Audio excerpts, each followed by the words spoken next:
Pam, pam, pam, pam, pam, pam, pam, pam, pam, pam, pam, pam. Staline apparaît. Pam, pam, pam. Vous envoyez Tito. Pam, pam, pam, pam, pam, pam, pam, pam, pam. Le climat est yougoslave. Pam, pam, pam, pam. Ça vous dit, on parle du coup de Staline versus Tito. Petite histoire de la Yougoslavie. Tout le monde, désolé, c'était une imitation de Pokémon. Vous avez reconnu l'imitation de Pokémon? Putain, je suis pire à faire des intros que Mathieu Bourgalassi, genre. C'est gravissime ce qui se passe sur ce stream. Le mot de passe. Chaussettes. Pas oublier les démocraties populaires, des États qui étaient largement administrés par Moscou durant la guerre froide. Et pourtant, il existe quand même une exception majeure à cette règle, hein, la Yougoslavie. En effet, bien avant la dissidence chinoise maoïste, la Yougoslavie du maréchal Tito a rapidement rompu les liens avec Moscou et développé une alternative au communisme d'État à la fois sur le plan théorique et pratique. On va donc tâcher d'expliquer cette marginalité dans le monde communiste, hein, mais pour bien comprendre ces réalités, il nous faut d'abord répondre à cette question. Le monde communiste. C'est quoi la Yougoslavie ? La Yougoslavie est la matérialisation historique d'un rêve formulé au XIXe siècle par des intellectuels principalement croates. Leur idée est simple. Ils souhaitent réunir les populations slaves du Sud, les Yougoslaves, dans un unique État afin de contrecarrer l'influence de l'empire austro-hongrois voisin. Ces peuples yougoslaves, c'est les Bulgares, les Croates, les Macédoniens, les Monténégrins, les Qu'est-ce que c'est beau la Croatie, sa mère. Serbes et les Slovènes. Ça fait du monde. À la fin de la Première Guerre mondiale, les grands empires éclatent. On peut alors redéfinir les contours géographiques des États en Europe balkanique, et la réalisation de ce rêve devient désormais Rien à voir avec Balkany, le maire de machin. Là. possible. C'est ainsi que le 1er décembre 1918, un royaume des Serbes, Croates et Slovènes est proclamé avec à sa tête le roi Pierre Ier. Cependant, le régime est particulièrement centralisé à Belgrade. Les Austro-Hongrois, je crois que c'est plus lié à C'est pas plus lié à une dynastie que faire directement des peuples? Et donne la part belle aux Serbes au détriment des autres peuples. En plus de ça, il faut que des populations qui ne possèdent ni la même langue, Ah, regardez, c'est le pays que personne n'ose prononcer le mot. ni la même religion, ni le même alphabet, puissent cohabiter tous ensemble. L'hégémonie des Serbes met donc à mal l'unité de la jeune monarchie. La première décennie du pays est marquée par des événements chaotiques et dramatiques tels que le meurtre de plusieurs députés en plein Parlement le 20 juin 1928. Pour y remédier, Alexandre Ier, devenu roi en Très bonne DA, Alexandre Ier. Putain, je l'avais pas, mais quel BG. 1921, suspend la Constitution et instaure une dictature de 2 ans afin de réformer le pays. Il devient alors le royaume de Yougoslavie en 1929. Les changements qu'Alexandre Putain, c'est hyper tard. Ier tente d'imposer au peuple n'empêchent pas son assassinat en 1934 par des ultranationalistes croates. Dommage, car les réformes du Car il était vraiment trop beau, genre. pays semblent finalement porter leurs fruits, mais dans tous les cas, il est trop tard, car la Seconde Guerre mondiale est imminente. La Yougoslavie parvient à se maintenir en dehors de ce conflit jusqu'au 6 avril 1941, au moment où Adolf Hitler Vivement avec sa DA qui est basée au Wish pour. De toute façon, on va parler que de dictateurs aujourd'hui, hein. Je vous préviens, il n'y a pas grand monde qui sera basé. souhaitant stabiliser la situation dans les Balkans avant de se tourner vers l'URSS, lance une offensive rapide et brutale contre le pays. Après un bombardement... Alors, désolé, je suis un peu déconnecté en vrai, mais j'avoue que ça a l'air méga fun à conduire, ça. Genre, tu sais, les petits chars, les petits tanks. tourné vers l'URSS, lance une offensive Genre, ça a l'air un peu marrant à conduire. rapide et brutale contre le pays. Après un bombardement dévastateur sur Belgrade, les troupes de l'Axe envahissent la Yougoslavie qui capitule officiellement le 17 avril. Son territoire est partagé entre les vainqueurs et 2 États collaborationnistes, un Croate et un Serbe, sont créés. On peut tout de même noter que dès juin 1941, certaines populations prennent les armes pour s'opposer aux massacres commis par les occupants. Basez les manifs qu'il y a eu en Serbie au passage. 2 mouvements de résistance voient alors le jour. Tout d'abord, les Tcheknik, menés par le colonel Dragoljub Mihailović, qui défendent une Yougoslavie monarchiste. Attends, comment il s'appelle? Mais c'est un nom de shonen, ça. Tcheknik, menés par le colonel Dragoljub Dragoljub. Mihailović, qui défendent une Yougoslavie monarchiste dominée par les Serbes. Ah. Un mouvement soutenu par Quoi? le gouvernement royal en exil à Londres. Et les Pourquoi il y a un drapeau pirate quand il parle du gouvernement royal? partisans des communistes menés par le maréchal Josip Broz, dit Tito, qui défend une vision marxiste et fédérale de la Yougoslavie. Ah, il a l'air un peu, peut-être plus basé que Staline, je pense. On a deux mouvements qui sont profondément incompatibles dans leur idéologie même. Alors autant vous dire que la collaboration entre eux pour bouter l'occupant hors du territoire, elle n'existe pas et rapidement, ils s'engagent dans une lutte à plus long terme pour la prise de pouvoir après la guerre. Finalement, après plusieurs années de lutte acharnée, les partisans parviennent à arracher la victoire dans leur pays. Et le 29 novembre 1945, ils proclament la République populaire fédérale. Après, c'est vrai que le Alexandre machin là, c'était vraiment un beau gosse, mais est-ce que vous avez déjà vu Staline jeune? Ah, OMG. Ah ouais. Ouais. Ouais, je le baise. Fédérative de Yougoslavie. Le bilan de la Seconde Guerre mondiale est extrêmement lourd pour le pays. On compte près d'1 million de morts. 20% des habitations sont détruites, ainsi que 50 à 60% des installations agricoles et industrielles. Au sein Bon, à la fin de sa vie, il avait la syphilis, par contre, tout le monde, et il avait son visage en train de fondre. Donc, bon. de cette société déchirée, il n'existe qu'un unique gagnant, le Parti communiste yougoslave, ou PCY. Mais la marche irrésistible vers l'hégémonie de Tito et des communistes n'est pas uniquement due à leur talent pour éliminer les adversaires et les rivaux potentiels dès la fin de la guerre. En effet, il ne faut pas négliger les propositions politiques du PCY, telles que l'alphabétisation et les possibilités de promotion sociale, qui étaient totalement impossibles. C'est marrant, ça intéresse moyen les monarchistes de faire en sorte que les gens puissent lire, écrire. Sous le régime royal. En plus, les partisans victorieux réactivent le rêve. Ouais, il y a encore le drapeau de la commune qui se fait attaquer, mais putain, j'en ai marre. Bon, tout le monde, Assembly, W.place, apparemment on essaye de nous attaquer notre putain de drapeau de la commune, c'est un truc qu'il va falloir défendre. Allez hop, tout le monde on se démerde, je sais pas comment ça marche, mais vous trouvez un moyen de me défendre cette histoire. Yougoslave, ce qui est plutôt accueilli avec enthousiasme par une large portion de la population qui, en ces temps difficiles, recherche la paix et l'unité. À la sortie de la guerre, la Yougoslavie se distingue des autres démocraties populaires par deux aspects. Le premier tient à sa libération, qui contrairement aux autres pays d'Europe orientale, s'est quasiment déroulée sans l'intervention de l'armée rouge. La majeure partie de la reconquête a été effectuée par un mouvement populaire qui a chassé l'occupant et porté Tito au pouvoir. Du coup, aucune troupe soviétique ne stationne dans le pays en 1945. Mais ça veut pas dire que la Yougoslavie et l'URSS ne vont pas entretenir des liens étroits quand même. Le second concerne la liberté de manœuvre des partisans. Les principaux opposants ont été éliminés physiquement soit pendant la guerre, soit à la libération par Tito, ce qui fait des communistes la seule force politique du pays. L'État et la police politique sont donc autonomes.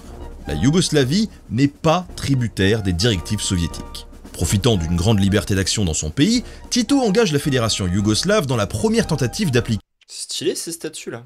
du modèle soviétique, si l'on accepte le cas de la Mongolie. D'un point de vue politique, l'organisation théorique du soviétique, C'était quoi ça? si l'on accepte Je connais pas ça, c'est quoi? le cas de la Mongolie. D'un point de vue politique, l'organisation théorique du pouvoir copie très fidèlement le schéma stalinien. Et pour Ah. cause, l'Assemblée constituante adopte le 31 janvier 1946 une constitution calquée sur le modèle Staline, le mec qui avait dit que la révolution c'était bon, c'est fait, c'était réglé. soviétique de 1936. En matière économique, le gouvernement fédéral est le premier en Europe orientale à appliquer un plan quinquennal, de 1947 à 1951, qui, copiant la politique du Kremlin, prévoit un bond rapide de l'industrie lourde. De même, des sociétés mixtes soviéto-yougoslaves, spécialisées dans l'aviation et la navigation fluviale, sont constituées pour sceller la coopération des deux pays. La culture et l'idéologie sont aussi le ciment de l'amitié soviéto-yougoslave. Outre la traduction des 3 tomes du Capital de Marx, un culte de la personnalité reprenant les standards de Moscou est porté à Staline et Tito. À l'image du grand frère russe, les métiers artistiques sont fédérés au sein d'unions et doivent s'engager dans la voie du réalisme socialiste. Enfin, en matière de relations internationales, la Yougoslavie s'engage sur le front anti-impérialiste en faisant abattre, en août 1946, un avion américain qui survolait son espace aérien. Ah, ils rigolent pas les Yougoslaves. La fédération défend en tout cas vigoureusement Oui, nous sommes anti-impérialistes, c'est pour ça que nous nous sommes alliés à Staline. Heureusement ses prétentions nationales face à l'Italie et l'Autriche, tout en signant une série de traités d'amitié et d'assistance mutuelle avec les pays voisins, avant même que l'URSS ne l'ait fait. Enfin, ce sont les Yougoslaves qui sont chargés de mener l'offensive contre l'opportunisme et la déviation des partis communistes français et italiens qui souhaitent accepter le plan Marshall américain en 1947. Pour être tout à fait clair, ce dynamisme politique, culturel, économique du pays va mettre la Yougoslavie en tête du peloton des satellites soviétiques. Contrairement aux pays voisins libérés ou occupés par l'armée rouge qui, eux, s'avancent lentement vers la voie du socialisme, la Yougoslavie, elle va brûler toutes les étapes. Se targuant d'être le champion du communisme pur et dur, Josip Broz s'apparente alors au poulain de Staline. Le maréchal passe pour le plus intransigeant des chefs des démocraties populaires et on le voit déjà à la tête d'une fédération balkanique regroupant la Yougoslavie, la Bulgarie et l'Albanie.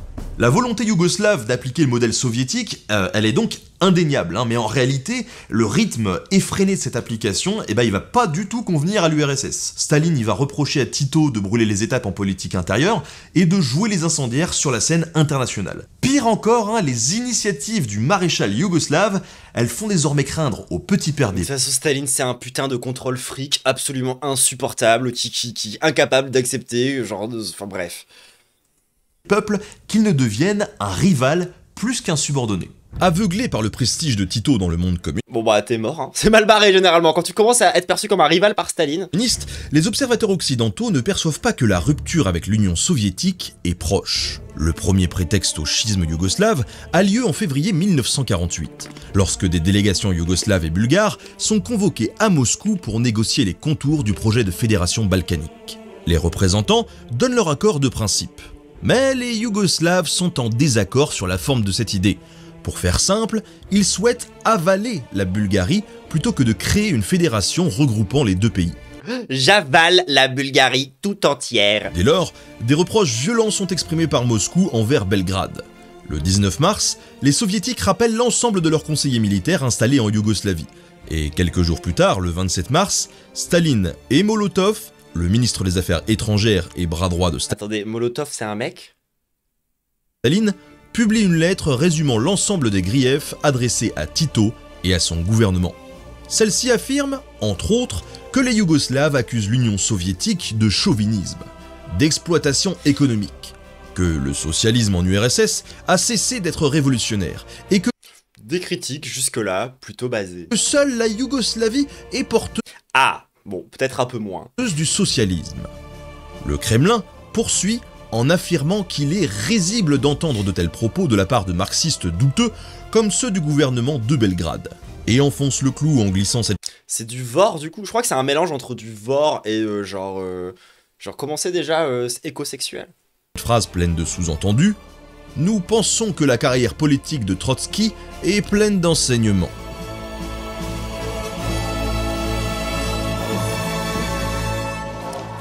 Au cas où vous connaissez pas le contexte, Merci pour le sub, merci Jolaka. Trotsky s'était opposé à Staline et il a été assassiné alors qu'il organisait ses partisans. Autant vous dire que c'est l'ambiance quoi. Enfin connaisseur des pratiques moscovites, Tito prend les devants. Il purge de ses rangs près de 36 000 fidèles du Kremlin, dont 3 généraux sur lesquels l'URSS comptait pour conduire un putsch. Les Yougoslaves perçoivent les reproches de l'Union soviétique comme une véritable trahison. Mais Moscou refuse tout compromis et formule de nouvelles accusations. Des rancœurs soviéto-yougoslaves datant de la Seconde Guerre mondiale sont alors exhumées. Les uns dénoncent l'arrogance des partisans, les autres les exactions commises par l'armée rouge sur le territoire serbe. Il est clair, au regard des différentes lettres émises par le Kremlin, que les autorités soviétiques cherchent à convaincre les leaders yougoslaves de changer de comportement et donc de se débarrasser de Tito. Mais c'est assez mal connaître l'animal. L'épisode final de cette rupture a lieu le 28 juin 1948, lorsque le Cominform, l'organisation centralisée du gouvernement communiste international, publie une déclaration condamnant la déviation yougoslave.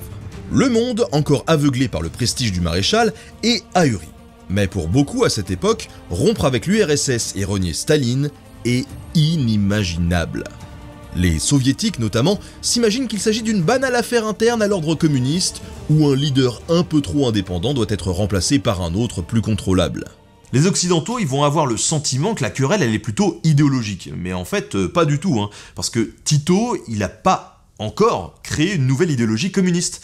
C'est donc pas vraiment pour cette raison qu'il est condamné par le Cominform. Jusqu'en 1948, la Yougoslavie adopte un stalinisme pur et dur. Et c'est uniquement après sa rupture avec Staline que Tito développe un communisme marginal et indépendant de Moscou. Son éviction est une affaire de stratégie politique. Le maréchal démontre toutefois ce qui fera sa longévité politique et son excellente réputation, son art de s'adapter aux circonstances afin d'en tirer le meilleur profit. Aujourd'hui, les sources et les documents publiés laissent largement entendre que cette rupture avec Tito, elle est finalement décidée et voulue par Staline. Et elle serait le fruit... Oh, par contre, je t'adore, vraiment nota bene, mais le t-shirt du Hellfest, c'est plus possible. On va dire, d'une volonté de resserrer les rangs du camp socialiste dès le début de l'année 1948, et donc vraisemblablement de se Genre, non seulement c'est moche, mais en plus le Hellfest à l'aide. débarrasser d'un Tito qui était trop populaire et indomptable. Avec le schisme yougoslave, les Occidentaux Alors, si vous saviez pas, le Hellfest, ils ont aucun problème à inviter des nazis ou des gens qui ont tué des gens. sont persuadés que les jours du régime de Tito sont comptés, loupés. Le maréchal est entouré de ministres fidèles, que la guerre a solidement soudés, et il dispose d'une assise populaire réelle. Mais ça ne veut pas dire que la politique du pays ne va pas être durablement marquée par cette rupture. Dans un premier temps, l'excommunication stalinienne conduit le régime titiste à un isolement total et à un durcissement Le régime titiste. idéologique.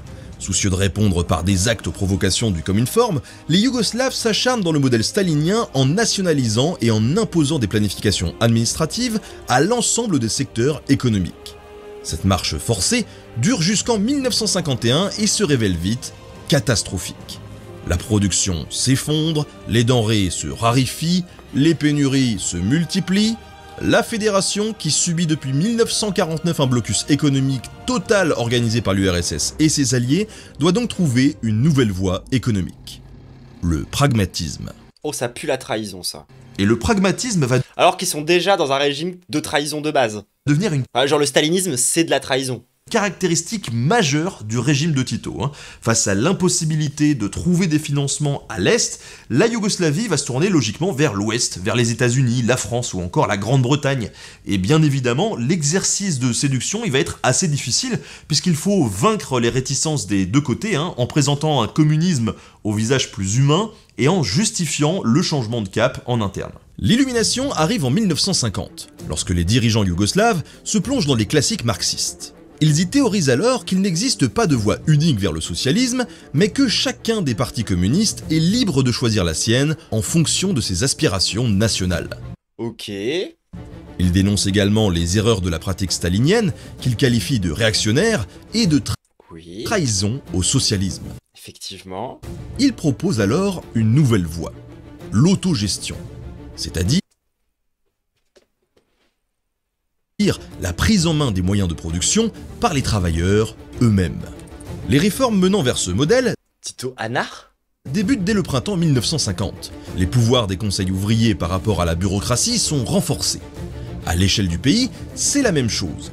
Les compétences municipales et républicaines se développent aux dépens de la fédération.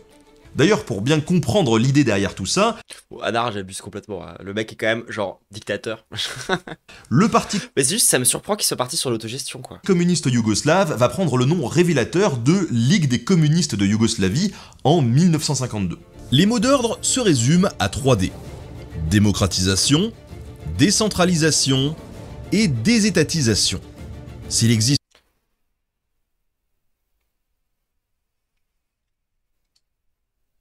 Ça m'a l'air bien. C'est des bonnes propales. une incontestable ouverture Dictateur Anar, l'exercice doit être compliqué. Ah bah c'est impossible. Mais d'ailleurs ça me rappelle un peu au tout début de la chaîne, à l'époque où j'avais 15 viewers, on avait un anarcho-royaliste dans le chat, c'était dinguerie. dans les domaines intellectuels et culturels, c'est principalement dans le domaine économique que la Yougoslavie connaît un essor exceptionnel. Les efforts en matière de santé et d'éducation contribuent également à une augmentation majeure du niveau de vie des populations. Avec la mort de Staline, Dictateur ou pas, attends, le mec est plus basé que Macron, quitte à comparer des dictateurs. le 5 mars 1953, les relations soviéto-yougoslaves connaissent une amélioration, mais malheureusement, elle n'est que temporaire. Dans l'ensemble, au moins jusqu'aux années 60, les relations entre les deux pays sont en dents de scie, ce qui ne représente pas pour la Yougoslavie Curiosité, c'était quoi son pseudo? Putain, je me rappelle plus. Yougoslavie une épine dans le pied puisqu'elle a, entre-temps, habilement modifié son positionnement Et il voulait trop avoir des débats et je lui ai dit, je fais ici, c'est pas une zone de débat, on s'en fout. international. Enfin, genre les radios libres, c'est pas pour avoir des débats, c'est pour des témoignages. Sensibilisé à l'émergence politique du tiers-monde lors de la conférence Puis on fait plus trop de radio libre maintenant, donc. de Bandung en avril 1955, Tito noue des liens d'amitié personnels avec le premier ministre indien Nehru et le président égyptien Nasser. C'est autour de ces trois individus que se Dis-toi que le socialisme autogestionnaire a inspiré l'idéologie de la CFDT à l'époque où c'était basé. Putain. Ah ok. fonde le mouvement des non-alignés, dont la première conférence se tient à Belgrade en septembre 1961. Ce mouvement rejette la logique d'affrontement des blocs USA-URSS et fait, au contraire, la promotion de la coexistence pacifique. Même si cette organisation n'arrivera jamais à constituer un véritable troisième pôle mondial, on ne peut nier l'immense prestige international qu'elle a conféré à la Yougoslavie pendant tu près m'étonnes. de 25 ans. De par ses fréquents voyages à travers le monde, la popularité de Tito a été planétaire, et elle a permis de faire connaître la spécificité unique de la Yougoslavie aux yeux du monde. Si la rupture entre la Yougoslavie et l'URSS le 28 juin 1948, elle est malheureusement largement méconnue du grand public, faut pas sous-estimer ses répercussions d'ordre mondial. Elle se déroule au cours des premiers instants de la guerre froide, au moment même où la vision d'un monde bipolaire En vrai, il était grave malin le ref. Genre, tu sais, au début, il a joué ses cartes par rapport à Staline et tout pour maintenir son pays et tout dans une idéologie qui lui parlait. Ensuite, il s'est rendu compte que Staline, ça allait être de la merde. Du coup, il est juste reparti sur du Marx de base. Il a essayé de faire d'autres trucs à partir de ça, qui sont pas parfaits, tu vois. Mais en vrai, plutôt malin. s'impose comme une évidence. Or, force est de constater que le cas yougoslave fait voler en éclats cette vision bipolaire du monde d'après-guerre, que l'on essaye, de part et d'autre du rideau de fer, de graver dans les esprits à grand renfort de propagande. Cette rupture n'est d'ailleurs pas perçue de la même manière des deux côtés du mur. Pour les Occidentaux, la Yougoslavie est une anomalie, une bizarrerie communiste, avec laquelle il est toutefois possible de communiquer, même si l'étoile rouge sur son drapeau et son vocabulaire marxiste n'en font pas moins un pays du bloc de l'Est. Pour Moscou et les démocraties populaires, le schisme Tier S dans la tier S des dictateurs. Putain, je sais pas si je mettrais quelqu'un tier S. Je crois que je suis trop anard pour ça. yougoslave est une honte, un scandale politique, qui remet en cause le fonctionnement hiérarchique implicite du monde communiste. En effet, alors qu'une vision unique et centralisée du communisme s'est développée en URSS jusqu'en 1945, le cas yougoslave soulève la question du polycentrisme. Ce problème constitue un enjeu majeur pour Moscou dans les décennies à venir et finira même par faire des ravages avec les dissidences albanaises en 61 et surtout chinoises de 1960 à 1964. Pour résumer cette aventure, en gros, même si le modèle politique développé par Tito, qu'on appelle le socialisme autogestionnaire, il a beaucoup fasciné les intellectuels occidentaux, c'est bien plus encore les bouleversements qu'il entraîne sur l'échiquier mondial et dans le monde communiste en général, qui fait du schisme yougoslave un événement capital de la seconde moitié du XXe siècle. Voilà les amis, j'espère que cet éclairage Mais c'est super intéressant, comment ça se fait que j'étais pas au courant de ça moi sur cette période assez complexe de l'histoire vous permettra d'y voir plus clair.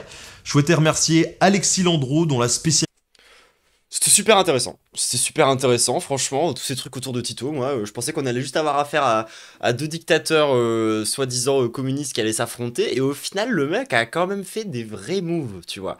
Et puis surtout, moi, ce que j'apprécie beaucoup, c'est encore un peu de plus cette preuve que, tu laisses les travailleurs gérer leur travail, t'obtiens plus de productivité, t'obtiens un pays qui est capable de se redresser, donc en fait, stop, tout essayer de déstabiliser, faire un état central à la Staline, évidemment que ça marche pas. Donc non, vraiment basé pour le coup, enfin basé. En vrai, je sais pas, tu vois, enfin c'est un dictateur et tout, enfin c'est pas cool. Mais tiens, S, tu mets Louis XVI parce qu'il s'est fait guillotiner et inspiré la Révolution française. Ouais non, trop une grosse merde. Tu sais moi je mets pas un tiers S des gens qui chient derrière les portes en fait. Mais non, vraiment intéressant pour aussi un peu comprendre l'histoire de nos différents courants, à nous à gauche. Je pense que c'est intéressant. Faudrait qu'on revienne aussi un jour en vrai sur l'histoire de la CFDT, pour que vous compreniez qu'en fait la CFDT c'est bizarre. Genre la CFDT ça fait... c'est assez récent le côté turbo-traître. Enfin récent, dans les 30 dernières années quoi. Si je dis pas de bêtises. Ça se trouve c'était avant encore, je sais pas. Faudrait que je me renseigne justement moi aussi et qu'on se renseigne tous ensemble en fait autour de ces histoires-là. Mais non, non, vraiment cool. Petite capsule d'histoire de la part du camarade, camarade Nota Bene. Merci. Ah, mais bon, enlève ce t-shirt par contre. Enlève ce t-shirt Nota Bene, je t'en supplie. C'est plus possible. Non, c'est plus possible. Bref, bah écoutez, on va couper la capsule là-dessus. En vrai, c'était une pure capsule d'histoire intéressante. J'ai pas grand-chose de plus à rajouter en termes d'analyse. Voilà, moi je ne suis pas position revue, je ne connais pas l'entièreté de tous les mouvements communistes de l'histoire en ayant un avis très tranché sur chacun d'eux. C'est pas du tout le cas. Je suis plus une meuf qui découvre des trucs. Tu connais ne serait-ce qu'un peu l'histoire de la gauche communiste, les conseillistes, les italiens, les situationnistes? Ben, bof. J'avoue, moi je connais surtout la théorie marxiste à proprement parler. L'histoire, c'est pas ce qui m'a passionné en premier, hein. Je vais pas vous le cacher, hein. Mais c'est comme dans l'anarchisme, hein. Moi je vous ai déjà toujours dit, j'ai commencé l'anarchisme par la pratique. J'ai pas commencé l'anarchisme par la lecture. D'accord? J'ai pas lu grand-chose, hein, pour être parfaitement honnête. Je me forme avant tout à travers des discussions avec des camarades et des vidéos sur YouTube, je pense, à peu près. Enfin, ouais, c'est comme ça vraiment que je me base. Après, voilà, j'ai commencé à lire des livres et tout, tu vois. Mais c'est vrai que moi, l'histoire des différents courants communistes, ça m'a pas forcément passionné de base. Je vais pas mentir. Surtout que moi, j'ai commencé comme une anard un peu bébête, en mode Trotsky, il a tué des anards, Staline, c'est encore pire. Donc, ces deux trucs, ça dégage, tu vois. Mais c'est plus intéressant que ça, en vrai. Il faut quand même que je me renseigne. Mais la vérité, c'est que c'est pas ma grande passion, tu vois, moi, à proprement parler. Je suis à l'organe de la Math Pride, ou à ce que j'ai appris en antipsy. Non, mais littéralement, hein, pour moi, vous pouvez lire des livres si ça vous fait kiffer, mais la vérité, la meilleure introduction à la gauche, c'est genre quelqu'un qui dit. Enfin, pour moi, la meilleure introduction à la gauche, c'est quand même d'aller en manif ou de parler avec des gauchistes, en fait. Vraiment, hein, premier degré, moi, c'est avant tout comme ça que je me suis faite ma vision, quoi. Et puis quand tu fais que lire des livres, tu deviens vite méprisant. Bah, faut faire attention, je suis d'accord, tu vois. Il faut se rappeler que les livres, c'est juste une partie du truc et que c'est aussi une dérive un peu bourgeoise, la vérité. Mais bref, c'est pas la question. C'est pas la... Je vais me faire engueuler parce que je dis que les livres c'était bourgeois alors que j'ai juste dit que de se concentrer exclusivement sur la théorie, c'est ça la dérive bourgeoise. Mais bref, mais bref. Euh, Bon, bah, on va se quitter là-dessus, hein. Écoutez, moi, j'en apprends toujours plus un peu sur ces histoires l'histoire des mouvements de gauche. Écoutez, on va continuer à apprendre ça tous ensemble, hein. Je vais pas faire genre, je vais pas faire crari, je suis une experte. Mais en tout cas, c'est cool. C'est cool. Et moi, pour être parfaitement honnête, tu vois, genre, quitte à étudier l'histoire, genre, c'est vrai que c'est cool de connaître l'histoire là des soviétiques et tout, c'est intéressant. Moi, je suis plus fasciné par l'histoire de la colonisation, tu vois, genre en Afrique, en Amérique du Sud, en Asie. Euh, Quitte à regarder des histoires, c'est des histoires sur lesquelles genre je me renseigne beaucoup plus en l'occurrence. Mais c'est vrai que ça manque un peu à ma culture de gauchiste, quoi, de connaître un petit peu tous ces courants de gauche, etc. et tout. Le débat de la pas durée sur le militantisme, bon, c'est vrai, oh, débat de con. Bref, Kiss YouTube, n'hésite pas à lâcher ton meilleur soutien. Euh,